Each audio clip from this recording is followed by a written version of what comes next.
उशर ज़कात की एक किस्म है। उशर का मतलब है 10वां हिस्सा। जो भी पैदावार हम ज़मीन से लेते हैं उसका 10वां हिस्सा अल्लाह की राह में खर्च करने को उशर कहते हैं। ऐसी ज़मीन जो कुदरती वसाइल से सैराब होती है या जिसके ऊपर नहरी पानी या ट्यूबवेल का पानी नहीं लगता, तो ऐसी ज़मीन की पैदावार का 10वां हिस्सा अल्लाह के हुजूर खर्च किया जाता है। 10वें हिस्से से मुराद है कि अगर आपकी 10 मन गंदम है तो उसमें से आपने 1 मन गंदम अल्लाह के हुजूर उशर देना है। ऐसी ज़मीन जो नहरी पानी से या ट्यूबवेल से सैराब होती है तो उस ज़मीन की पैदावार का 20वां हिस्सा अल्लाह के हुजूर उशर दिया जाता है।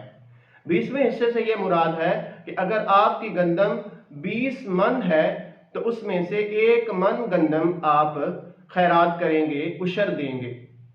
बाज़ लोग ये ख्याल रखते हैं कि सिर्फ गंदम पर उशर दिया जाता है, तो ये बिल्कुल गलत है। उशर हर फसल पर दिया जाता है। जो भी फसल आप एक साल में ज़मीन से लेते हैं, अगर आप 2 फसलें लेते हैं या 3 फसलें ज़मीन से लेते हैं एक साल में, तो तीनों फसलों पर आप उशर अदा करेंगे।